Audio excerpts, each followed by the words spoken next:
Hablar un poco sobre la humildad. Entonces es complicado enseñar un tema sobre la humildad. Esta semana estaba hablando con el hermano que vive a nuestro lado, allá en Justin, nuestro vecino, que es un hombre de más o menos 72 años. Y él es como nuestro papá aquí, ¿no? Y le dije, voy a enseñar acerca de la humildad. Y se rió y me dijo, hazme sentir orgulloso. ¿No? ¿No? O otros me han dicho, ¿qué título le vas a poner? La humildad y cómo la alcancé. ¿No? Me han estado bastante haciendo bromas por el tema, pero realmente es una gran batalla ser humilde. Es una gran batalla y es una batalla que nunca terminamos de ganar y que por la gracia de Dios nunca terminamos de perder. Es una batalla constante de toda la vida del creyente. Así que para enseñar sobre la humildad tenía que estar consciente de esto, tenía que estar consciente de que es una lucha constante de toda nuestra vida. Si yo pienso que soy lo suficiente humilde para enseñar sobre la humildad, entonces estaré descalificado, obviamente.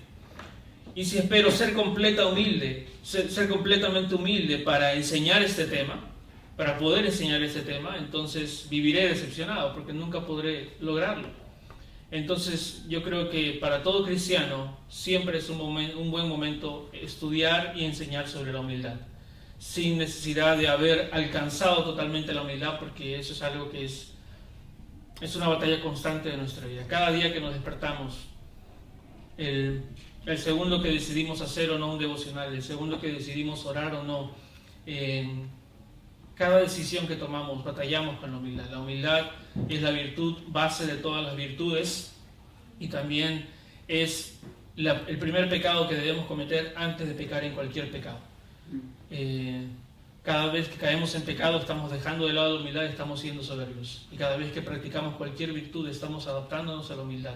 Entonces la humildad es muy importante que la aprendamos. Pero lamentablemente estamos rodeados de mucha apariencia de humildad, ¿no? Así que vamos a comenzar ese tema con una definición negativa y luego vamos a ir a una definición positiva. La definición negativa es esta: la humildad es una virtud que todos decimos que queremos tener y que admitimos que no tenemos, pero que vivimos como si la odiáramos. A ver, voy a repetirlo. La humildad es una virtud que todos decimos que queremos tener, que admitimos que no tenemos, pero que vivimos como si la odiáramos. Yo quiero ser humilde. Te dicen, ¿eres humilde? No, no lo soy. ¿Y cómo vives en tu vida? Cada uno se puede evaluar, ¿verdad? Estamos viviendo una vida humildemente, humillados delante del Señor, humillados delante de los hombres. Eso es importante que entendamos para proceder a lo que es el tema de la humillación. ¿Y por qué también es importante que aprendamos ese tema? Es porque el primer paso que nuestro Señor Jesucristo practicó al momento de hacerse hombre fue la humillación. El Señor Jesucristo estaba en su trono, en toda la Trinidad, con todo el Padre, el Hijo y el Espíritu Santo, y llega el momento de dar la vida por nosotros. Y el primer acto, como dice la palabra, que Él aprendió a obedecer, porque Él no tenía que obedecer a nadie, Él era santo y supremo, pero aprendió obediencia, y su primer acto de obediencia fue humillarse a convertirse a nosotros. El Dios de todo el universo y creador de todo lo que nosotros podemos ver, más poderoso que cualquier cosa que podamos imaginar, se hizo un bebé nacido en un pesebre.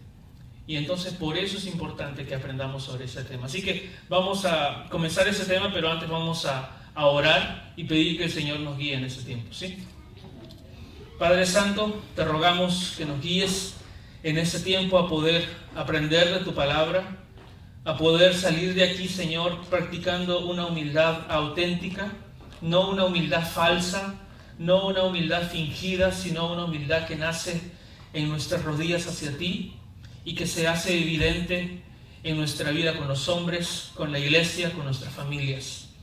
Te rogamos, Señor, que tú humilles nuestros corazones. Nos humillamos delante de ti Nos humillamos delante de ti y te pedimos que nos des sabiduría porque no la tenemos, que nos des inteligencia porque no la tenemos, que nos des capacidad porque no la tenemos, que nos des fuerza, energía y concentración incluso para prestar atención a este mensaje porque no lo tenemos. Pero te rogamos que trabajes en nuestra vida porque nosotros somos débiles, Señor. En el nombre de Jesús. Amén. Entonces, ¿qué no es una auténtica humildad? ¿Qué no es una auténtica humildad? Es una humildad superficial. Por ejemplo, se entiende modernamente, vemos a alguien que es introvertido, calladito, no dice nada, todo le dicen, oye, haz esto, ya, sí, yo lo voy a hacer. Oye, haz esto, ya, sí, lo voy a hacer. Pensamos, mira, ese hombre es bien humilde, ¿no? Bien tranquilito, bien, así como que siga todo lo que hace y pensamos eso como humildad. Eso no es humildad. La persona puede estar calladita y pensando lo peor de ti. La persona puede estar calladita y no hablando nada porque dice, como esto no le quiero ni dirigir la palabra porque son de lo peor, ¿no? Puede estar calladita y manipulando toda la situación o utilizando su silencio para pensar cómo hacer el mal. No digo que sea así, ¿ya? Porque muchas veces la humildad sí se va a ver en el silencio, sí se va a ver en quedarse callado. Pero estamos hablando de lo que no es en esencia, la humildad en esencia no es eso. La humildad en esencia tampoco es la pobreza, ¿no? En Perú, no sé si aquí, pero en mi país se dice cuando una persona es pobre que es de humilde condición. Y realmente, una vez me pasó que estaba evangelizando en Huancayo, en Perú, y estábamos haciendo un juego que hacemos para iniciar en la plaza. Tomamos una moneda de $1, que es el equivalente a la tercera parte de $1, pero es la moneda peruana. Y llegamos y decimos, ¿quién quiere $1? Vamos a dar $1 al que tenga una buena respuesta para mi pregunta. Entonces comenzamos a preguntar, ¿quién es el presidente de tal país? Y la gente responde y le damos $1. Y entre ellos había un hombre evidentemente pobre, en situación económica, sin piernas, lamentablemente, y trabajando, limpiando los zapatos, ¿no? Puliendo los zapatos. Y él respondió una de las preguntas, y cuando me acerqué a darle el sol, me dijo, yo no quiero tu dinero. Yo no necesito tu dinero. Una persona obviamente necesitada, obviamente pobre en una condición económica, pero en su corazón no necesito tu dinero. No quería que le regale el dinero, quería ganárselo con trabajo. Aparentemente es una virtud en estos tiempos eso, y aunque es bueno saber que como hombres debemos ganar las cosas con nuestro trabajo y es un valor que debemos instruir a nuestros hijos, en este caso vemos que la pobreza no es exactamente humildad. La autocondenación. He conocido personas que oramos, de repente oran la autocondenación. Señor, yo soy lo peor del mundo, Señor. Yo peco todos los días, Señor. Señor, yo no puedo hacer esto, yo no puedo hacer lo otro. El corazón humilde va a orar de esa manera y muchas veces. Pero eso no es exactamente la humildad. No es en esencia la humildad. El corazón humilde puede hacer eso. Palabras bonitas, una persona que es una persona respetuosa. Hola hermano, mira qué tal, aprecio esto que hiciste, aprecio esto que has hecho allá. Una persona respetuosa. Es respetuoso. No significa que sea humilde, puede ser humilde, pero no es necesariamente eso. Orar bonito. Úsame, Señor. Oh Señor, tu palabra dice esto, tu palabra dice lo otro. Y hablando oraciones hermosas que conmueven el corazón, que uno hace sentir qué humilde esta persona. Pero hasta eso se puede hacer para ganar el agrado de las personas. Eso se puede hacer para la gente. La negación de un don no es humildad. Oye hermano, ¿tú predicas bien? No, yo no predico bien. Yo soy el peor de toda la iglesia predicando, ¿no? Oye hermano, me parece que cantas bien. No hermano, eso de verdad que no. Yo ese no es mi don, yo sirvo acá porque ya, ¿qué más queda? Hermano, estás haciendo bien, este es tu rol con los niños, eso, me parece que tienes un don ahí del Señor. No, hermano, realmente yo no tengo dones, yo soy lo peor, ¿no? Con mi esposo siempre bromeamos, el que no tiene don es un don nadie, ¿no? Y don nadie no hay en el Señor, todos tienen un don en el Señor. Y admitir incapacidad para justificar la ausencia del servicio también no es humildad. Hermanos, de verdad, te consideramos para que hagas esto, mira, quisiéramos que tú apoyes en este rol. hermano, yo de verdad no creo que esté capacitado, así que no voy a poder no puedo servir. Mejor yo me siento nomás y veo todo, porque no creo que yo sea capacitado para eso. No, humildad no es humildad. No es humildad, eso es otra cosa. Cobardía, flojera, arrogancia, pero no humildad. No. La humildad, hermanos, y ahora vamos a ir a una definición positiva. La humildad es servicio sacrificial. La humildad es servicio sacrificial. Por eso que no es una virtud popular. Por eso que no es una virtud que el mundo propague. Porque el mundo dice, ¿sacrificarme yo por otro? No. ¿Servirle yo a otro? No, de ninguna manera. Yo quiero ser servido. Los libros de autosuperación me dicen que yo haga todo de acuerdo a lo que yo quiero hacer y a lo que quiero lograr, que plantee mis metas de acuerdo a todo lo que yo quiero.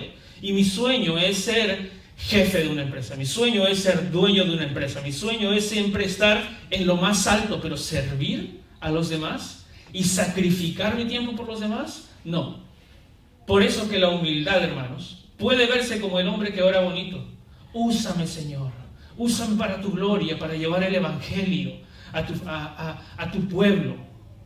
Oye, hermano, tenemos una reunión el domingo, vamos a ir a evangelizar a las 3 de la tarde. No, hermanito, yo voy a orar por ustedes. Úsalo, Señor. Señor, úsalo, ¿no? Heme aquí, envíalo a Él, ¿no? La humildad, ¿se dan cuenta, hermanos? Como una cosa puede ser superficialmente humilde, pero realmente no lo es. El pobre, o el que niega su rol, ¿no? No, hermano, yo no puedo. Oye, hermano, tú eres muy virtuoso, el que halaga. Hermano, la autocondenación, yo soy terrible, Señor, soy lo peor, yo no te puedo servir, ¿no? Hermano, mira, acá hay un área donde hay servicio. No tienes que ser muy capacitado, solamente tienes que limpiar los baños, solamente tienes que barrer. No, hermano, yo ni de eso soy capaz, yo soy lo peor, ¿no? Busca su justificación, ¿no? Y es chistoso lo que estoy diciendo ahorita, es mi forma de enseñar, perdona, ¿ya? Pero quiero que entiendan cómo nos vemos. Así somos, nos justificamos, ¿no? Nos justificamos. Es mucho más fácil criticar. Es mucho más fácil decir, mira, falta eso en la iglesia no hacen lo otro, en la iglesia no hacen lo otro, en la iglesia no hacen lo otro. Hermano, ¿podrías hacerlo? No, hermano. No, yo tengo otras cosas que hacer, ¿Cuántos somos así? Ahora, yo me siento de verdad bien libre ahorita porque no conozco muchos de ustedes. Entonces puedo hablar y el que le caiga, ¿no? Pero no estén así entre ustedes como que, mira, hermano, ¿qué te habla usted? Hermano, yo quisiera que entre ustedes piensen en sí mismos, no piensen en el otro, el vecino que está al costado. ¿Sí? Piensen en ustedes mismos, porque la humildad verdadera, hermanos, revoluciona nuestra vida. ¿Sí? ¿Cómo luce entonces la verdadera humildad? ¿Cómo luce la verdadera humildad? ¿Cómo se ve la verdadera humildad? Vamos a revisar una serie de versículos. Yo los voy a leer porque por el tiempo les pido que apunten la cita, que apunten la cita para que puedan revisarlo en casa. Yo lo voy a leer por el tiempo y voy a ir explicando un poco de los versículos. Y luego vamos a ver varios puntos. Vamos a ver primero cómo luce la humildad. Luego vamos a ver la humildad entonces reconoce. Luego vamos a ver cómo crecer en humildad. Luego vamos a ver esta humildad evangeliza. Y luego vamos a terminar con una aplicación. ¿Sí? Entonces vamos a 1 Corintios capítulo 1, versículo 26 al 31. 1 Corintios capítulo 1, versículo 26 al 31. Pues considerad, hermanos, vuestro llamamiento. No hubo muchos sabios conforme a la carne. A ver si escuchamos, hermanos. No nos desconcentremos. Pues considerad, hermanos, vuestro llamamiento. No hubo muchos sabios conforme a la carne, ni muchos poderosos, ni muchos nobles, sino que Dios ha escogido lo necio del mundo. ¿Qué ha escogido Dios? Lo necio del mundo. ¿A quiénes nos escogió Dios? A nosotros. ¿Nosotros qué somos? Lo necio del mundo. ¿Para qué? Para avergonzar a los sabios. Y Dios ha escogido a lo débil del mundo para avergonzar a lo que es fuerte. Y lo vil y despreciado del mundo ha escogido Dios, lo que no es, para anular lo que es. Y ese versículo es interesante, para que nadie se jacte delante de Dios. Para que nadie se jacte delante. Cuando tú te jactas de algo, ¿delante de quién te estás jactando? No delante de tu prójimo. Delante de Dios te estás jactando. Cada cosa que tú piensas que eres mejor, recuerda esto. Por eso cuando a veces llamo a Eduardo por teléfono, le digo: hermano Billy menospreciado del mundo, ¿cómo estás? Salvado por gracia. ¿No? Le hago recordar su condición de pecador, pero le hablo que por su gracia estamos en otra posición ahora. Pero nunca debemos olvidar esto, hermanos. Este mundo nos envenena constantemente, nos hace creer que podemos nosotros reinar sobre nuestra vida, sobre nuestro tiempo y hacer lo que nosotros querramos. Y no, hermanos, nuestra vida es un segundo nada más, nuestra vida es un momento nada más y tenemos que vivirla para Dios. Pero vamos a este punto. El versículo 30 dice: mas por obra suya estáis vosotros en Cristo, el cual se hizo para nosotros sabiduría de Dios y justificación y santificación y redención. Versículo 31. Para que tal como está escrito, el que se gloríe en el Señor. Entonces, hermanos, tu autoestima, este tema tan popular hoy día, que la gente dice: me hace falta autoestima. La verdad es, tengo la autoestima tan elevada que no llego a entender por qué la gente no me ama tanto, cuando yo necesito ser más amado, cuando yo necesito ser más aceptado. Entonces yo te invito a que vuelvas a leer esta cita en tu casa, pensando en eso, en cómo está tu autoestima. ¿Dónde está tu autoestima? Tu autoestima no debe estar basada en tu propio valor, sino en que ahora estás en Cristo. Esa debe ser tu estima. Mi estima no es: ¿sabes qué? Yo soy tan importante, yo soy tan valioso, Dios me amó tanto que a Dios no le importó dar a su hijo por mí. ¿Se dan cuenta la herejía que es eso? Dios me amó tanto a mí que a Dios no le importó nada dar su hijo por mí. Eso es una herejía totalmente ofensiva delante de Dios, que se enseña en muchas iglesias, que tomamos el valor de Cristo y lo ponemos en nada a comparación del hombre. Y la verdad es que nosotros, y la palabra de Dios nos dice: tú eras lo vil del mundo, lo menospreciado, lo que no servía para nada, pero por gracia, Jesucristo dijo: yo tomaré su lugar. Nadie me quita mi vida, sino que yo mismo la pongo por ellos, porque quiero salvarlos, porque quiero perdonarles. Y ahí entendemos gracia, lo que estaba predicando hace un momento. Entendemos gracias, si Él me ha perdonado. Entonces, el que se gloríe, cuando dice acá que se gloríe, dice, significa que admite que el Señor, y solo el Señor, es el Salvador. Si vamos a ser acusados en algún momento de soberbia, que sea por una sola razón. Este mundo tiene una sola razón para acusarnos de soberbia, y nuestra soberbia máxima debería ser esta: Jesucristo es el único Salvador, no hay otro más. ¿Que te dicen que hay otro más? No hay otro. Que te dicen no, que el Buda, que las religiones, que el catolicismo, que las buenas obras, que mi moral, que mi padre me dijo esto, que mi cura me dijo el otro, que mi líder de los mormones me dijo el otro. No, Jesucristo es el único Salvador. Y si alguien nos acusa de soberbios por decir que Jesucristo es el único Salvador, entonces recibamos la acusación. Ahora, aplicando eso a nuestras vidas, reconocemos que Dios tiene la iniciativa de salvación. La salvación es un don de Dios, es un regalo de Él. Él nos escogió desde antes de la fundación del mundo y no nosotros. Nosotros estábamos perdidos y Él nos encontró y nos rescató. No es que tú encontraste a Dios, sino que Dios te encontró a ti. Dios no estaba perdido, tú estabas perdido en tu pecado y Dios te encontró y te rescató y te buscó y te sacó del hoyo de tu pecado y del hoyo de tu aflicción en tu pecado y de tu perdición y te dio nueva vida. Te trajo como oveja perdida de fuera del rebaño y alrededor de los lobos y te trajo al rebaño. Y hoy estás aquí. Hoy estás aquí en la iglesia. Y si tú estás aquí en la iglesia y no estás siendo agradecido por eso, vamos a rendir cuenta a Dios de ello. A Dios sea la gloria por solamente esta salvación. Segundo versículo, 1 Corintios 4, 6, 7. Yo lo leo, apúntelo, 1 Corintios 4, del 6 al 7. Pero esto, hermanos, lo he presentado como ejemplo en mí y en Apolos, por amor de vosotros, para que nosotros aprendáis a no pensar más de lo que está escrito, no sea que por causa de uno os envanezcáis unos contra otros. Porque ¿quién te distingue? Y ahora viene la pregunta importante. ¿Y qué tienes que no hayas recibido? Y si lo recibiste, ¿por qué te glorías como si no lo hubieras recibido? ¿Por qué te glorías de aquello que tienes o que eres? Todo lo que tenemos, hermanos, es un don de Dios, es un regalo de Dios para su gloria.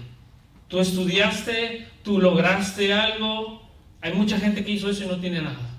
Si Dios te permitió hacer eso y tener lo que tienes, es para su gloria. Si no tienes nada, lo nada que tienes es para su gloria. ¿Sí? Porque Dios no nos ha dotado solamente con dones materiales, sino también con dones personales. Ahora, hay talentos eclesiásticos y paraeclesiásticos. Hay muchos cristianos que al no tener un talento eclesiástico se sienten deprimidos, ¿no? Hermano, yo no sé predicar. Hermano, yo no sé tocar la guitarra, no sé tocar la batería, no sé tocar el piano. No hay nada que hacer para mí ya yo no puedo servir en la iglesia, ¿no? Ya no solamente voy a venir como un asistente, solamente voy a recibir. Las estadísticas dicen que el 20% de la iglesia es la que hace todo el trabajo de la iglesia. El 70% de la iglesia recibe todo el trabajo del otro 20%. Y 10% de la iglesia no sabe ni dónde está parado, ¿no? Ahora, esos talentos personales que tenemos son para servir. No son para que tú los utilices para tus negocios y para que hagas tu palacio y tu reino propio, sino para que sirvas a la iglesia. De hecho, esos talentos también te pueden servir para mantener tu hogar, para trabajar, pero debemos utilizarlos para el servicio de la iglesia. Sea, por ejemplo, sepas cocinar. Mi esposa, en la iglesia donde servimos, todo está en inglés. Mi esposa no sabe el inglés, pero sabe cocinar muy bien. Entonces, ella invita a unas hermanas a la iglesia y utiliza ese don de poder cocinar para invitar hermanas de la iglesia a la casa. Cocinan juntas y después, mientras que se está cocinando las cosas, vamos a leer la Biblia juntos. Vamos a orar, te voy a discipular, te voy a enseñar la palabra de Dios. Utilizando los talentos paraeclesiásticos. Paraeclesiástico significa fuera de la iglesia, para la obra del Señor. Tenía un hermano en Perú, por ejemplo, que tenía un talento que yo también quería tener, pero que era un talento físico, material. Él tenía un televisor de 55 pulgadas, ¿no? Y uno dice, otros decían, qué pecaminoso, el hermano se ha comprado un televisor de 55 pulgadas, el dinero que se podría gastar en tantas cosas buenas para la iglesia y todo. Y es fácil criticar, es muy fácil criticar. Este hermano se compró sus 55 pulgadas 3D, según él, para que también veamos al predicador traspasando la pantalla. Y cuando tenía 55 pulgadas ahí, dijo, vamos a invitar a los adolescentes del barrio. Y me dijo, Martín, ¿quisieras venir a predicar un día? Vamos a invitar a los adolescentes del barrio, vemos una película y luego le das un mensaje. Utilizando los talentos que Dios dio, externos, para su servicio. Eso es humildad. Servicio sacrificial. Voy a dar mi casa, voy a abrir mi casa, voy a ensuciarme la mano lavando los platos, voy a gastar mi dinero, voy a gastar de mi tiempo, de mi energía, de mi dinero para bendecir a otras personas con el Evangelio. Nuestros talentos se entregan al Señor cuando aprovechamos bien nuestro tiempo. Nuestro tiempo es lo más preciado que tenemos, hermano. Nuestro tiempo es algo muy, muy, muy valioso y no deberíamos gastarlos en vanidades. El que vaga carece de humildad. El que no aprovecha bien su tiempo carece de humildad. El que solo vive en su entretenimiento y no para servir al prójimo carece de humildad. Y por lo tanto, y como carece de humildad, carece de amor, y así no se imita al Señor. Así no se está imitando al Señor. Ahora, yo sé que muchos me van a decir, hermano, pero también hay que tener su entretenimiento, un relajo, un descanso. De hecho que sí, Pero Dios creó el universo y todo lo que podemos ver en 6 días y luego descansó un día. No descansó 6 días y sirvió solamente el domingo. ¿No? Eso es todo lo opuesto. Y generalmente eso es lo que hacemos con Dios. Toda la semana nos dedicamos a nosotros y el domingo nomás un ratito para lo nuestro y luego volvemos a nuestro entretenimiento. Y hermanos, esta es una era en que el entretenimiento está dando dinero a las empresas por montones. Nosotros no nos damos cuenta muchas veces, pero las empresas se hacen millonarias a costa de que nosotros desperdiciemos nuestra vida en sus productos. Las empresas, mientras más tiempo tú pasas viendo Netflix genera mucho más dinero. Mientras mucho más tiempo gastas tú en las redes sociales, Facebook y las otras redes sociales generan mucho más dinero. Ahora, yo estoy diciendo esto aquí, como dije al comienzo, no como alguien que ya pasé todas esas batallas, entonces ya estoy listo para enseñar humildad y el aprovechamiento del tiempo y la productividad y todo eso. No, esta es mi lucha también. Pero les comparto esto porque necesitamos volver a los senderos antiguos. Necesitamos poner disciplina en nuestro hogar, poner un escribir o algo, organizarnos para que nuestro tiempo sea usado para la gloria de Dios. Que los almuerzos vuelvan a ser el lugar de conversación de la palabra, que la cena sea el lugar donde el Padre seguía enseñando la palabra, que siempre haya en la noche una oración con los hijos, que siempre haya en la mañana una pequeña meditación o algo así, o de repente una de esas al día por lo menos. Pero necesitamos corregir nuestras costumbres. Santiago capítulo 4 versículo 13 al 17 dice: Vamos ahora los que decís, hoy y mañana iremos a tal ciudad y estaremos allá 1 año y traficaremos y ganaremos, cuando no sabéis lo que será mañana, porque ¿qué es vuestra vida? Ciertamente es neblina, que se aparece por un poco tiempo, y luego se desvanece. En lugar de lo cual deberías decir, si el Señor quiere, viviremos y haremos esto o aquello. Ahora, ese es un mandamiento muy obedecido por los cristianos en cuanto a lo externo, porque es bien fácil decir, si el Señor quiere. Creemos que obedecemos este mandamiento de humildad solamente al decir, si el Señor quiere. Pero al final, ¿quién es el Señor? Yo, porque yo determino todo lo que hago con mi vida.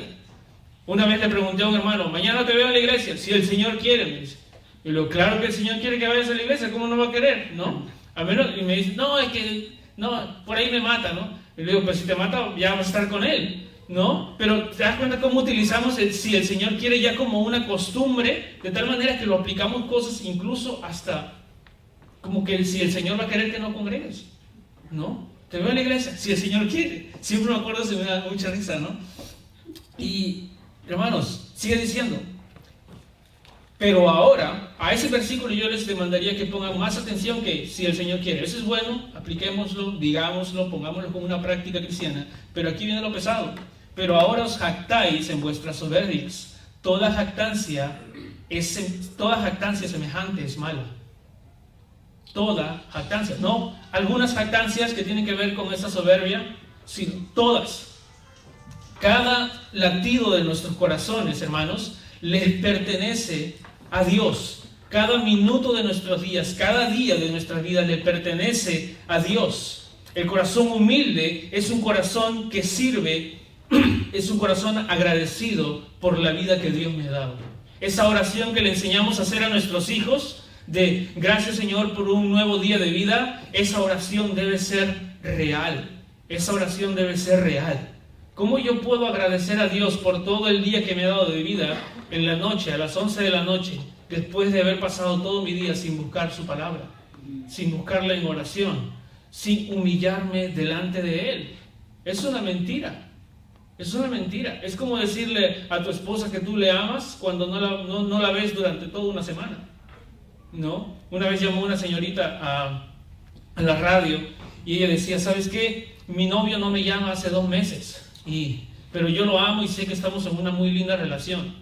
Y él le decía, pero nada que te ha llamado. Sí, y yo la única pregunta es que tengo que, ¿así es como aman los hombres? ¿Así muestran su amor los hombres, como no llamarnos 2 meses? Y le dice, pero tú sabes si está bien el hombre. Y dice, sí, yo sé que él está trabajando, mis amigos me han dicho que lo han visto en el trabajo y todo, solamente que no me llama nada más, ¿no? Obviamente que el chico no le ama, obviamente que el chico no quiere nada con ella. Pero cuando se trata de nosotros y decimos, ¿hace cuánto tiempo que no lees la palabra? ¿Hace cuánto tiempo que tú no estás realmente pasando tiempo con el Señor en oración, en devoción? Verdad que no mucho tiempo. Pero yo le amo al Señor. El Señor sabe que yo le amo. Dentro de todo, yo le amo al Señor. Pero tiempo en oración, en su palabra, como que no me va mucho. Pero yo le amo al Señor y el Señor conoce mi corazón. ¿Se dan cuenta cómo justificamos la humildad con apariencia de humildad? Entonces, hermanos, la razón por la que yo estoy predicando es para que nos demos cuenta. Eso es lo único que nos diferencia de los monos. Que nos damos cuenta. Los monos no se dan cuenta que pueden caminar de pie. Los monos no se dan cuenta que nos pueden dar una cachetada y se pueden dominar el mundo. Que son más fuertes. No se dan cuenta. Por eso están así jorobados y cansados y mirando el piso. Pero el hombre se da cuenta y cuando se da cuenta toma acción. Entonces, si tú te das cuenta hoy día que estás haciendo algo mal, debes tomar acción, porque el que sabe hacer lo bueno y no lo hace, dice el versículo 17, le es pecado. Todos nuestros días le pertenecen a Él y nuestro tiempo también.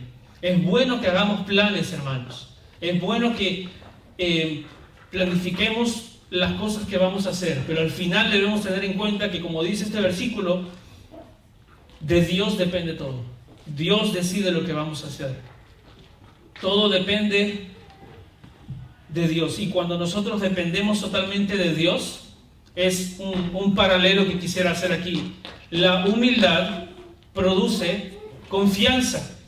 La soberbia produce ansiedad. El orgullo produce ansiedad. Cuando tú piensas que todo depende de ti, ¿cómo estás todo el día? Ansioso, nervioso, tenso, no sabes qué hacer. Pero cuando tú eres humilde, vas donde el Señor y le dices, Señor, yo no sé qué hacer con esto. Señor, ayúdame. Señor, guíame, dame sabiduría, dame la capacidad de hacerlo. El Señor nos capacita para hacer las cosas. Y por eso podemos tener confianza en el Señor. Podemos estar tranquilos. La persona que confía en su Señor es una persona humilde. La persona que se humilla delante del Señor es una persona que anda tranquila, porque sabe que Dios está en control. ¿Sí? Colosenses 3, 12, 13. Vestidos pues como escogidos de Dios, santos y amados, de entrañable misericordia, de benignidad, de humildad, de mansedumbre y paciencia, soportándonos unos a otros y perdonándonos unos a otros si alguno tuviere queja contra otro, de la misma manera que Cristo os perdonó, así también hacedlo vosotros. Yo perdono porque lo que a mí se me ha perdonado, es mucho más de lo que alguien me pudiera fallar. Cuando yo no perdono, estoy viviendo en soberbia.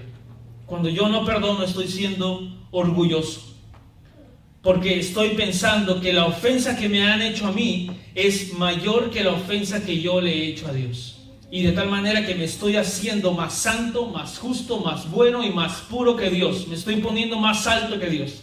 ¿Sabes qué? Mi estándar de santidad es tan alto que yo no te puedo perdonar. Hasta Dios te puede perdonar, pero yo no. La falta de perdón, hermanos, esto es bien importante. La falta de perdón es para muchos el impedimento más grande que tienen para ser humildes. Y para muchos es el impedimento más grande para poder ser salvos. No pueden perdonar. Y por eso no pueden conocer realmente la humildad. El hombre que no perdona no es necesariamente alguien a quien le han fallado, sino que alguien que puede ver el mal en los demás y no lo acepta. Alguien que ve el mal en los demás y lo toma como una ofensa propia antes que una ofensa para Dios. Oye, ese hermano siempre hace eso, mira, qué mal, qué mal, qué mal. Y Dios te dice, Mateo 18, exhórtalo, acércate a tu prójimo. Si ves algo malo, no es para que lo critiques ni para que lo juzgues, sino para que le ayudes a crecer. Eso es la palabra del Señor, la exhortación. Pero si tú vives así pensando todo el tiempo, juzgando y no perdonando o no acercándote para mejorar a la persona, estás viviendo también en orgullo. Marcos capítulo 10 versículos 42 al 44. Mas Jesús llamándolos les dijo: sabéis que los que son tenidos por gobernantes de las naciones se enseñorean de ellas, y sus grandes ejercen sobre ellas potestad. Pero no será así entre vosotros, sino que el que quiera hacerse grande entre vosotros será vuestro servidor. El que de vosotros quiera ser el primero será siervo de todos. Esto está muy claro, hermanos. Humildad es servicio sacrificial. Humildad no es lo que ya hemos visto. Humildad es servicio sacrificial en todo momento. El que quiera ser grande debe servir. Ahora, para el mundo, servir otra vez eso es para los débiles, para los que no estudiaron, para los que no hicieron nada en su vida. Yo quiero ser el poderoso, quiero ser el jefe. No, la humildad busca su placer en el servicio y no en ser servido. La persona que no es hospitalaria, que nunca invita a personas a su casa, que nunca está atento a ver las necesidades de otra persona, esa persona no tiene un corazón servicial, por lo tanto no está viviendo una humildad. La persona que solamente está esperando ser entretenido, recibir muchas cosas en la iglesia y criticando todo pero no dando nada, entonces no está viviendo en humildad. Ahora, esto nos debe animar a qué, hermanos. ¿Cuál es la decisión práctica? Voy a saltarme un momento a la aplicación, pero ¿cuál es la aplicación práctica de esta enseñanza directamente hasta ahí? Es cuando termine la reunión, más tarde, o lo llamo más tarde: Eduardo, pastor, ¿hay algo en la iglesia en que se necesita que pueda yo servir? Mire, yo sé hacer esto, yo sé hacer lo otro. ¿Pudiera de repente usted, que conoce más a algunos miembros, darme la oportunidad de poder servir en algún lugar? ¿No? Nosotros conocemos una hermana que tiene casi 80 años, y una hermana tenía un problema de salud el otro día. De todos los jóvenes de la iglesia, ninguna persona se atendió por la enferma, pero esta mujer de 80 años fue a su casa y le cocinó, y cocinó para su hija y para su esposo, terminó de cocinar y se fue a su casa a cocinar para ella, ¿no? Dejó todo listo. Y esta misma hermana también todos los lunes va a visitar un asilo. Va a visitar un asilo y pasa tiempo con los ancianos predicando el evangelio, a la edad que tiene, muy mayor. Eso es humillación, humillarse, servir a los demás, humildad de corazón. Primera de Pedro capítulo 5 versículos 5 al 7. Igualmente, jóvenes. Y acá Pedro estaba hablando a gente hasta de 35, 40 años, pero en realidad todos pueden escuchar, pero quiero hablar principalmente a los jóvenes, ¿no? A todos los jóvenes que están aquí. Pongan mucha atención a esto. Si yo pudiera exagerar en mis palabras, diría: escuchad. El que tenga oídos para oír, oigan, jóvenes, ¿no? Dice: estad sujetos a los ancianos. ¿Qué significa esto? Respeta al mayor y obedece lo que dice el mayor. Y a todos sumisos unos a otros, revestidos de humildad, porque Dios resiste a los soberbios y da gracia a los humildes. Es un mandamiento especial para los jóvenes. Jóvenes, estén sujetos a los ancianos, revístanse de humildad. Revestirse es tomar lo que dice Efesios, ¿no? Despójate del viejo hombre, quítate, arráncate de esa ropa de viejo hombre y revístete. Revestirse es poco a poco, pero sin parar. Poco a poco, pero sin parar. Me sigo cubriendo de más de humildad, de más de humildad, de más. ¿Por qué le habla esto a los jóvenes? ¿Por qué es tan importante que hable a los jóvenes? Todos nosotros somos tentados a ser soberbios, a considerar a los demás como menos valiosos y a considerarnos a nosotros como lo máximo. Pero los jóvenes, mucho más. Cuando nosotros somos jóvenes, estamos fuertes. Cuando nosotros somos jóvenes, sentimos que podemos hacer lo que queramos con nuestra vida y somos tan crédulos en ese aspecto. Sentimos que no necesitamos a nadie para vivir nuestra vida así por así. Sentimos que podemos tomar las decisiones que queramos. Pero Acá nos dice, joven, revístete de humildad, resiste a la soberbia, porque Dios se resiste a los soberbios y da gracia a los humildes. Y si estamos viendo la humildad, jóvenes, ¿qué se trata esta humildad? Servicio. ¿Cómo se ve el servicio en los jóvenes? Mamá, papá, ¿en qué puedo ayudar en la casa? Mamá, papá, veo que hace falta esto, veo que hace falta lo de acá. Estar atentos a las necesidades del hogar, a las necesidades de mis hermanos menores, a las necesidades de mi padre, de mi madre, más que a las necesidades que yo tengo de mi nueva herramienta para romper cabezas en Fortnite, ¿no? Entonces yo estoy atento a mis necesidades normalmente como joven, pero cuando aplico la humildad a un adolescente, a un joven, entonces yo estoy dispuesto a decir, ¿en qué puedo servir hoy día, papá? ¿No? De repente, ¿sabes qué, papá, mamá? Los sábados yo voy a servir el desayuno, ¿no? Los lunes veo que papá está cansado, veo que los martes está cansado, ¿no? Yo voy a servir el desayuno ese día. Entonces yo quiero dar consejos prácticos, hermanos, porque creo que muchas veces estamos predicando muchas cosas, estamos amando la teología, y una enfermedad terrible es la de amar la teología y aborrecer el servicio. Es una enfermedad terrible, muy común. Uy, qué buena enseñanza, hermano, qué rico estuvo el sermón, hermano, qué excelente el sermón lo que enseñó y qué lindo. Ya, hermano, ¿y ahora cómo tú lo vas a poner en práctica eso? Ahí es donde entra, ¿qué cosa? La humildad, el servicio. Por eso, no es como una advertencia, ya, pero cuando alguien siempre viene y me dice, hermano, me impactó el sermón, yo no le digo gracias, ya, yo le digo, ¿qué parte te impactó? Y hay veces que me he topado con gente que dice, ¿cómo que solamente lo estaban diciendo por qué?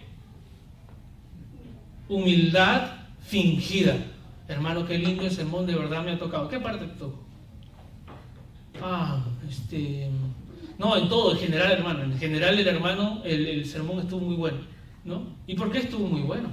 Es mi pregunta. ¿Por qué estuvo bueno? ¿Cómo eso va a aplicar tu práctica en tu vida? Hermano, si nosotros estamos escuchando palabra, pero no practicando nada, cuídate, hermano. Eso es juicio. Estás comiendo juicio, estás alimentándote de juicio porque estás recibiendo palabra y no estás poniendo en práctica nada.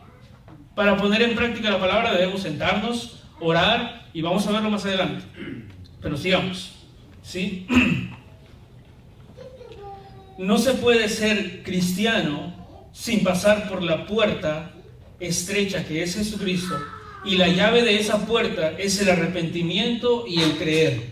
Estas dos actividades son alcanzadas por medio de la humildad.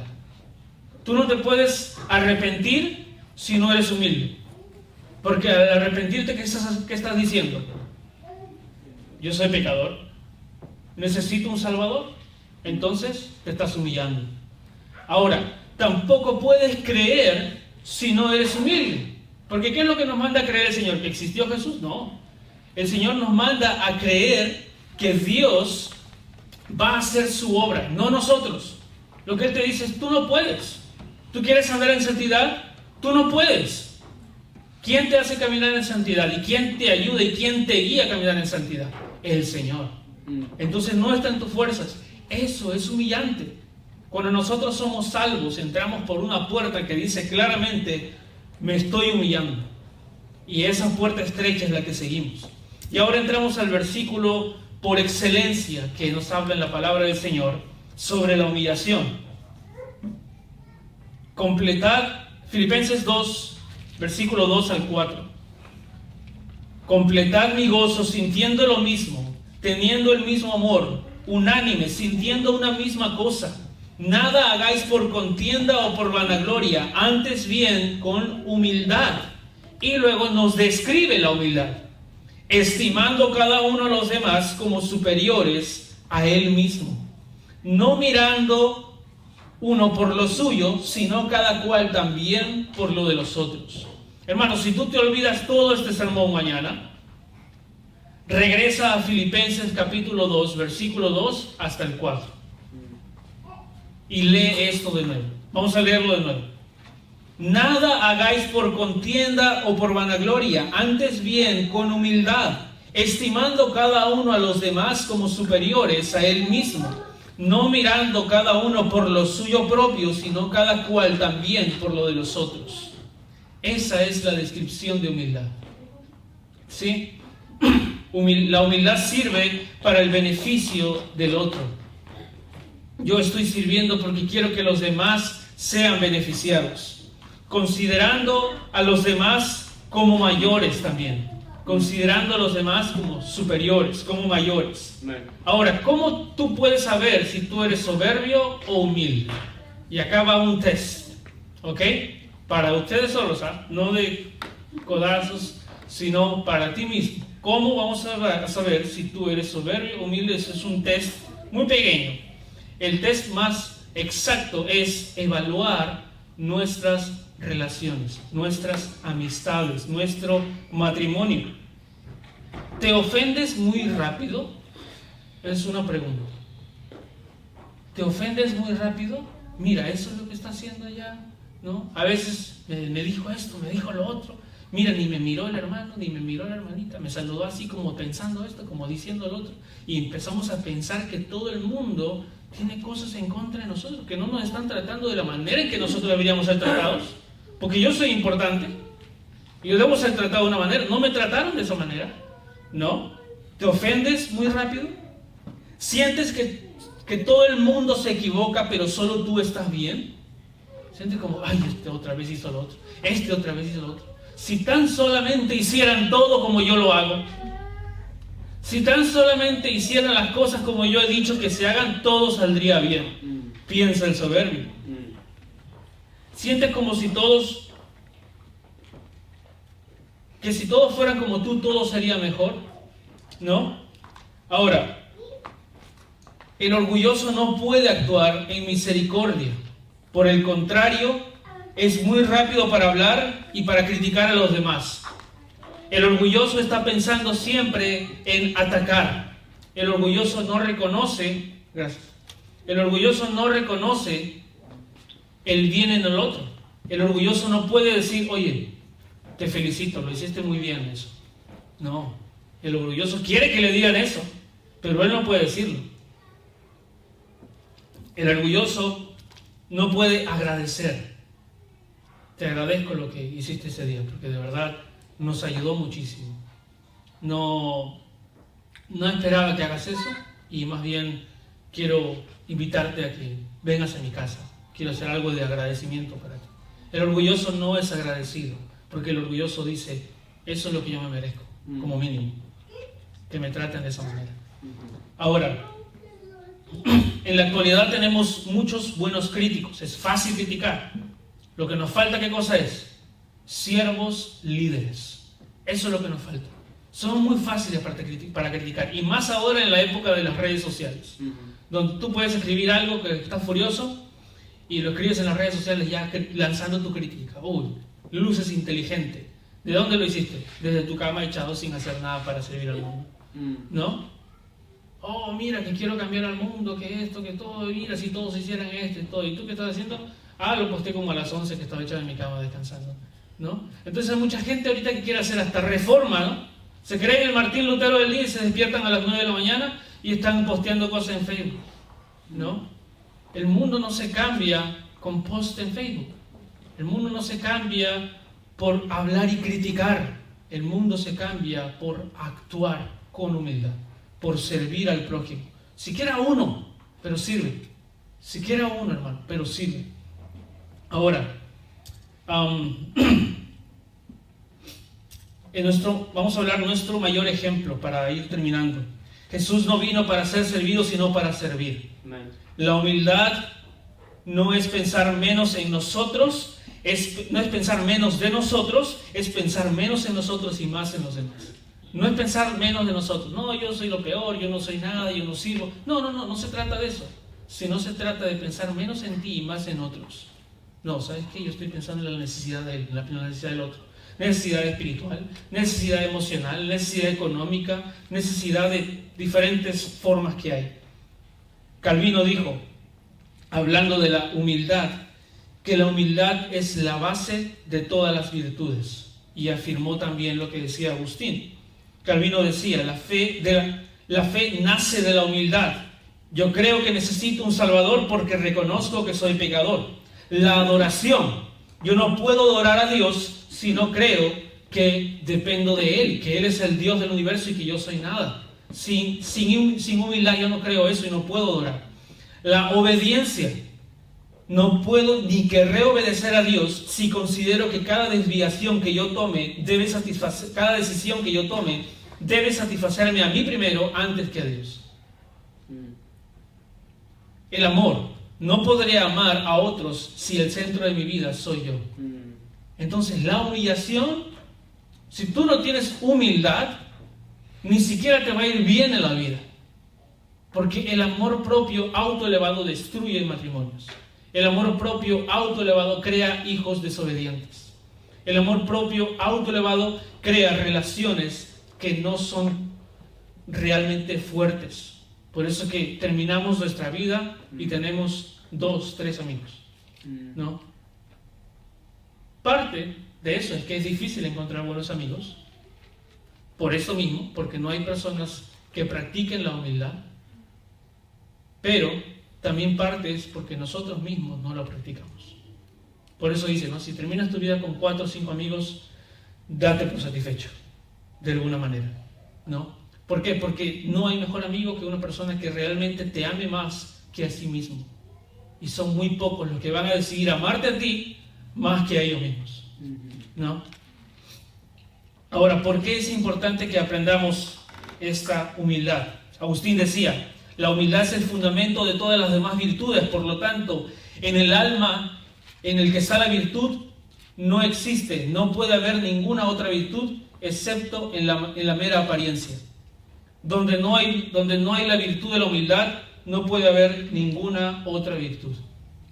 Solamente apariencia de otras virtudes, pero no verdadera virtud. Entonces, la humildad reconoce que la salvación es de Dios. Para hacer un resumen de lo que hemos hablado hasta ahora. La humildad reconoce que la salvación es de Dios, que todo don viene de Dios, que cada segundo de su vida está en las manos de Dios, que se le ha perdonado más de lo que puede perdonar. La humildad reconoce que la grandeza está en el servir a los demás y no en servirse a uno mismo. También reconoce que debe humillarse bajo la poderosa mano de Dios porque esa es su identidad. Hemos sido salvados por medio de la humillación. Y también reconoce que los demás son superiores a sí mismo. Ahora, ¿cómo puedo crecer en humildad?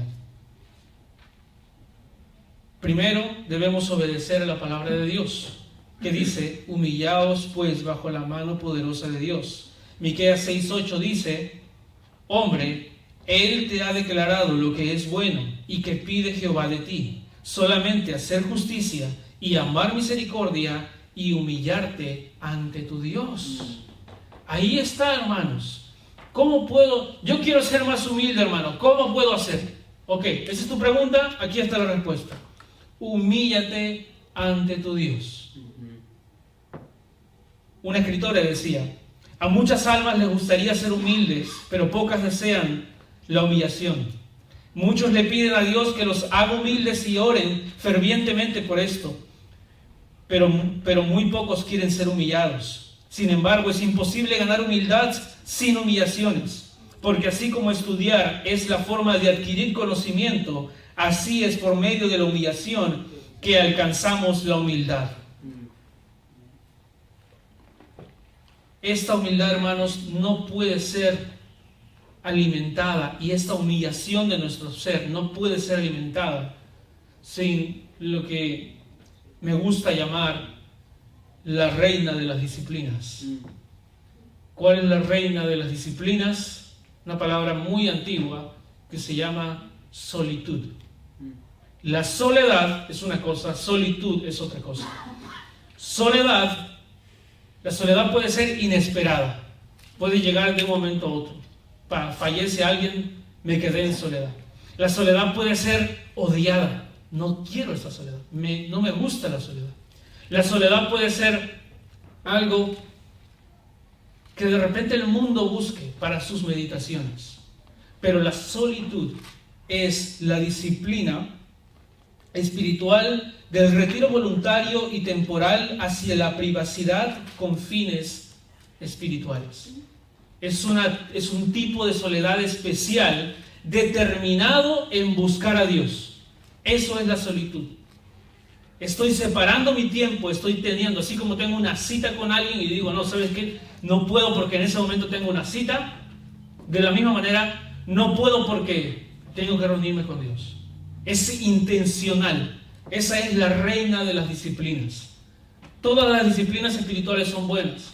La oración, la lectura, la evangelización, el escribir un diario, el practicar la hospitalidad con otras personas. Pero todas esas virtudes o todas esas disciplinas, sin pasar tiempo a solas con Dios, son mera apariencia, son mera falsedad, mera alimentación a nuestro moralismo.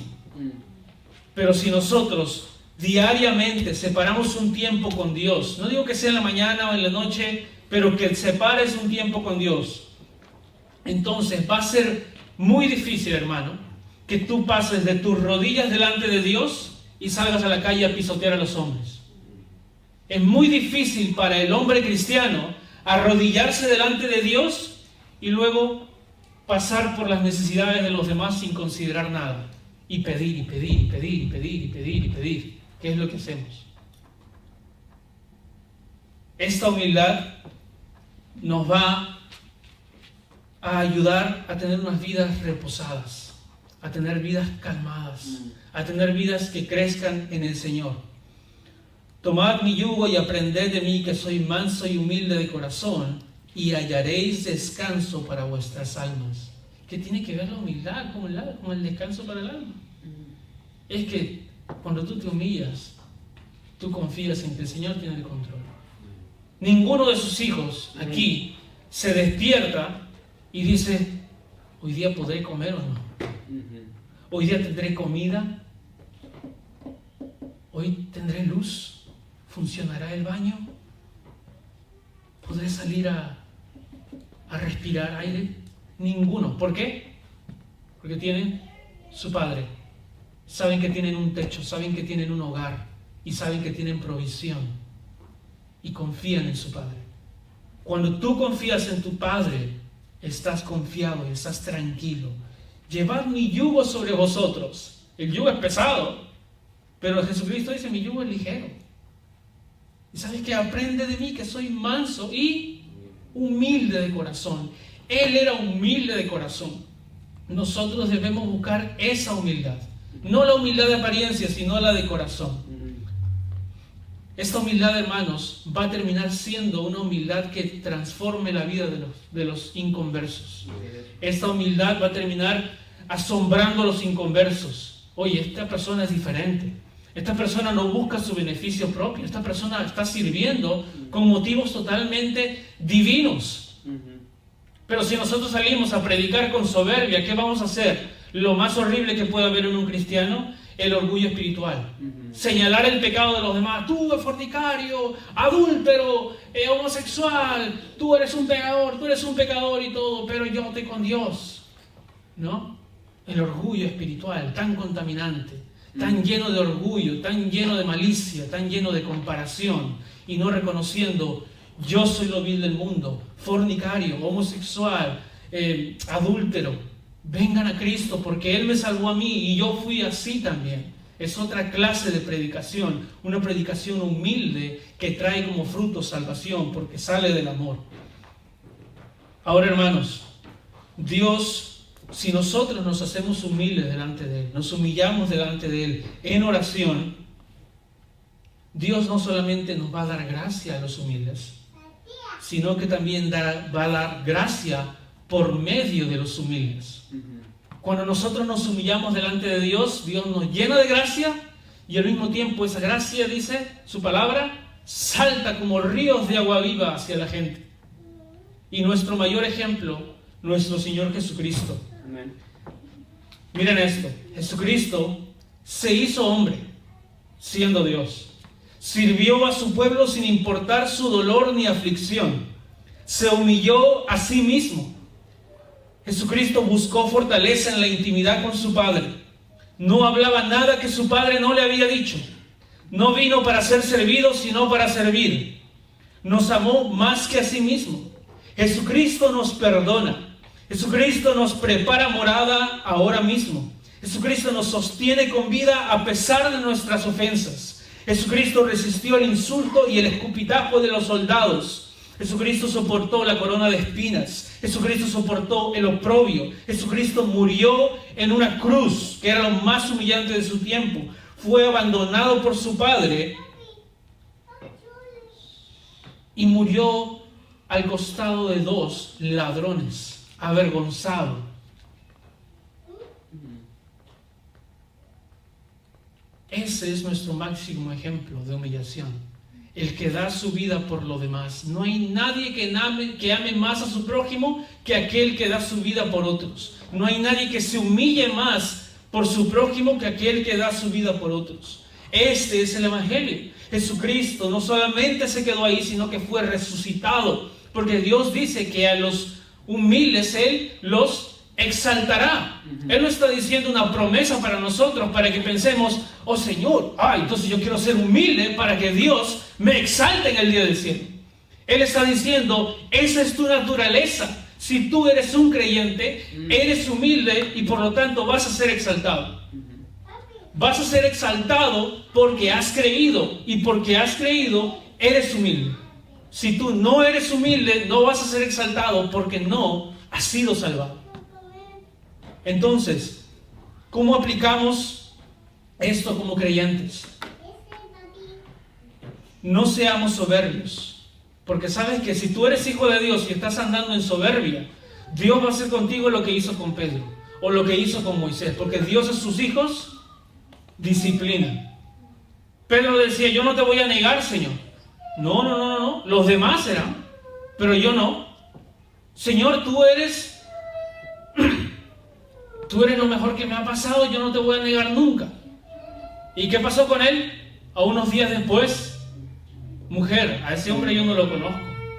Pecó, cayó duro. Cuando Pedro se creía el mejor de todos, cayó. Pero después de que cayó, él pensó y dijo, creo que yo ya no puedo servir en nada. Me voy a dedicar a la pesca y se acabó. Jesucristo, nuestro Señor, resucitó y Jesucristo fue a buscarlo a él y le dijo, pastorea mis ovejas. Y le preguntó, ¿me amas? ¿Me amas? ¿Me amas? Y él dijo, sí te amo, Señor, tú lo sabes todo.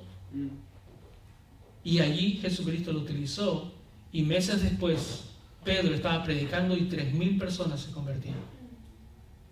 Moisés, 40 años. La edad varonil, la edad donde el hombre cree que es capaz de todo. Yo voy a salvar al pueblo de Israel, voy a comenzar matando a un egipcio. Dios nos mandó 40 años al desierto. Con 80 años, cuando cree que ya no puede hacer nada, Dios dice, ahora es tu tiempo. Y si tú eres un hijo de Dios y estás viviendo en soberbia, Dios te va a humillar. Dios va a trabajar en tu vida, pero no quieres, hermano, que llegue a eso. No quieres que llegue ese momento en que pierdas todo lo que tienes, todo lo que posees, por un corazón mal agradecido, por un corazón que no se humilla delante de su Señor. Y a los no creyentes, aquí en este lugar, realmente esta es una de las partes que más me duele predicar en una iglesia, porque uno quisiera pensar que todos aquí somos creyentes, que todos estamos yendo al cielo y que no hay necesidad de entrar a este punto. Pero si tú no has creído en el Señor Jesucristo, debes arrepentirte y creer en el Señor. Un día todos nosotros vamos a estar delante de Dios. Y si tú eres de sus hijos, te doblarás en tus rodillas y le postrarás y entregarás todas las coronas que has podido cautivar en este tiempo. Pero si tú no eres de sus hijos, tus rodillas serán quebradas y caerás de rodillas delante de Dios. Porque nadie escapará de su juicio.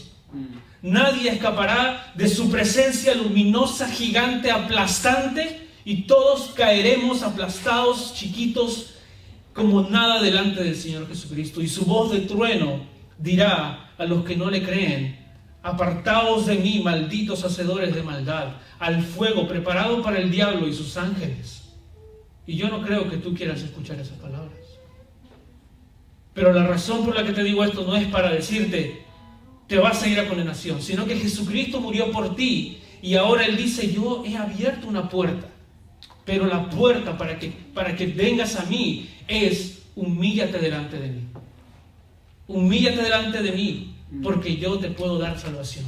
Porque yo soy el Rey del universo, porque no hay escapatoria de mi juicio, porque no quieres ser un rebelde, sino un hijo de Dios.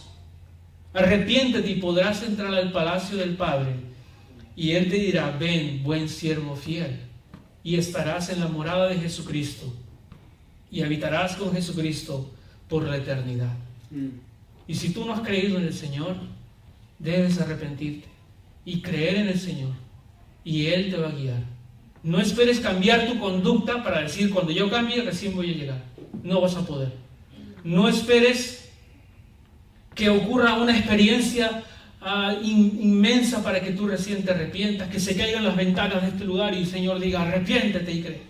No, su palabra está bien clara. Arrepiéntete y cree, porque el Señor Jesucristo dio su vida por ti, ha resucitado y ahora te dice, humíllate delante de mí y yo te haré mi hijo y te daré vida eterna.